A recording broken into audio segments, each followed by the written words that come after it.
Shri P N Panikkar ಸ್ಮರಣಾರ್ಥ ಒಂದು ವಾರ ಓದು ಸಪ್ತಾಹ ಆಚರಣೆಯ ಕುರಿತು ದಿನಾಂಕ 21/6/26ರಂದು ಒಂದು ಸುತ್ತೋಲೆಯನ್ನು ಹೊರಡಿಸಿದ್ದಾರೆ. ಇದಕ್ಕೆ ಸಂಬಂಧಪಟ್ಟಂತೆ ಕೇರಳದ ಶ್ರೀ ಪಿ ಎನ್ ಪಣಿಕ್ಕರ್ ಅವರು ಓದು ಚಳವಳಿಯನ್ನು ಪ್ರಾರಂಭಿಸಿ ದೇಶದಾದ್ಯಂತ ಗ್ರಾಮಗಳಲ್ಲಿ 5263 ಗ್ರಂಥಾಲಯಗಳನ್ನು ಸ್ಥಾಪಿಸಿದರು. ಕೇರಳ ಸರ್ಕಾರವು ಅವರ ಸ್ಮರಣಾರ್ಥ ಪಿ ಎನ್ ಪಣಿಕ್ಕರ್ ಫೌಂಡೇಶನ್ ವತಿಯಿಂದ ಜೂನ್ 19ರಂದು ಓದು ದಿನ ರೀಡಿಂಗ್ ಡೇ ವಾಗಿ ಆಚರಿಸುತ್ತದೆ.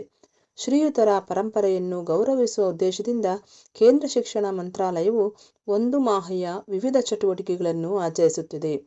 ಈ ಕಾರ್ಯಕ್ರಮವು ಶಾಲಾ ವಿದ್ಯಾರ್ಥಿಗಳು ಹಾಗೂ ವಂಚಿತ ವರ್ಗದ ಜನರಲ್ಲಿ ಓದು ಮತ್ತು ಸಾಕ್ಷರತಾ ಚಟುವಟಿಕೆಗಳನ್ನು ಉತ್ತೇಜಿಸುವ ಮೂಲಕ ಶಿಕ್ಷಣದ ಸಾರ್ವತ್ರೀಕರಣಕ್ಕೆ ಸಹಕಾರಿಯಾಗುವ ಉದ್ದೇಶ ಹೊಂದಿದೆ. ರಾಜ್ಯದಲ್ಲಿ ಈಗಾಗಲೇ ಸರ್ಕಾರದಿಂದ ಶಾಲಾ ಕಾಲೇಜುಗಳ ವಿದ್ಯಾರ್ಥಿಗಳು, ಪೋಷಕರು, ಸಾರ್ವಜನಿಕರಲ್ಲಿ ಓದುವ ಅಭಿರುಚಿ ಬೆಳೆಸಿ ಮೊಬೈಲ್ ಬಳಕೆ ನಿಯಂತ್ರಿಸುವ ಉದ್ದೇಶದಿಂದ ಮೊಬೈಲ್ ಬಿಡಿ ಪುಸ್ತಕ ಹಿಡಿ ಅರಿವಿನ ಅಭಿಯಾನವನ್ನು ಹಮ್ಮಿಕೊಳ್ಳಲಾಗಿದೆ. ಈ ಉಪಕ್ರಮದ ಅಡಿಯಲ್ಲಿ ಶ್ರೀ ಪಿ ಎನ್ ಪಣಿಕ್ಕರ್ ಸ್ಮರಣಾರ್ಥವಾಗಿ ಜುಲೈ 1ರಿಂದ 18ರವರೆಗಿನ ಒಂದು ವಾರ ಓದು ಸಪ್ತಾಹ ಕಾರ್ಯಕ್ರಮವನ್ನು ನಡೆಸಿ ಶಾಲಾ ಮಕ್ಕಳಲ್ಲಿ ಓದಿನ ಮಹತ್ವ ಮತ್ತು ಸಂಬಂಧಿತ ಚಟುವಟಿಕೆಗಳ ಮಾಹಿತಿಯನ್ನು ವ್ಯಾಪಕವಾಗಿ ಪ್ರಚಾರ ಮಾಡಿ ಅನುಷ್ಠಾನಗೊಳಿಸಲು ತಿಳಿಸಿದೆ. ಹಾಗಾದರೆ ಈ ಓದು ಸಪ್ತಾಹ ಕಾರ್ಯಕ್ರಮದಲ್ಲಿ ಯಾವ ಚಟುವಟಿಕೆಗಳನ್ನು ಅಳವಡಿಸಿಕೊಳ್ಳಬೇಕು, ಎಷ್ಟು ದಿನ ಇರುತ್ತೆ ಅಂತ ಇದರ ಮುಂದೆ ನೋಡೋಣ. ಓದು ಸಪ್ತಾಹ reading week celebration 2026. P N Panicker ಗ್ರಂಥಾಲಯದ ಪಿತಾಮಹ ಪುದುವಾಯಿಲ್ ನಾರಾಯಣ ಪಣಿಕ್ಕರ್ ಅವರನ್ನು ಕೇರಳದ ಗ್ರಂಥಾಲಯದ ಚಳುವಳಿಯ ಪಿತಾಮಹ ಎಂದು ಕರೆಯಲಾಗುತ್ತದೆ. ಒಂದು ಕಾರ್ಯಕ್ರಮದ ಓದು ಸಪ್ತಾಹದ ಧ್ಯೇಯೋದ್ದೇಶಗಳೇನು?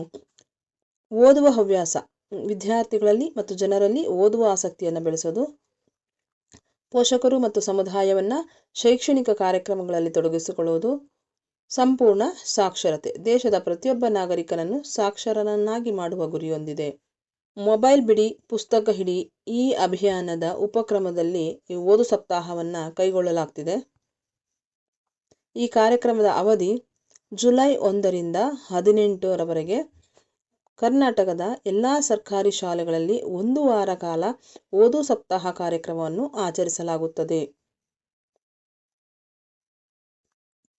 ಪ್ರತಿದಿನದ ಚಟುವಟಿಕೆಗಳು: ದಿನ 1 ಓದು ಪ್ರತಿಜ್ಞಾವಿಧಿ ಮತ್ತು ಪುಸ್ತಕ ವಾಚನ. ದಿನ 2 ಕಥೆ ಹೇಳುವ ಸ್ಪರ್ಧೆ ಮತ್ತು ಪಣಿಕ್ಕರ್ ಜೀವನಗಾಥೆ. ದಿನ 3 ಕವಿತೆ ವಾಚನ ಕಾರ್ಯಕ್ರಮ. 4ನೇ ದಿನ ಗ್ರಂಥಾಲಯ ಭೇಟಿ ಮತ್ತು ಪುಸ್ತಕ ಪ್ರದರ್ಶನ ವೀಕ್ಷಣೆ. 5ನೇ ದಿನ ದಿನಪತ್ರಿಕೆ ಮತ್ತು ಮಾಸಪತ್ರಿಕೆ ಓದುವಿಕೆ. 6ನೇ ದಿನ ಸಮುದಾಯದೊಂದಿಗೆ ಓದು ಜಾಗೃತಿ ಕಾರ್ಯಕ್ರಮ. 7ನೇ ದಿನ ಪ್ರಶಸ್ತಿ ವಿತರಣೆ ಅವಾರ್ಡ್ ಸೆರೆಮನಿ.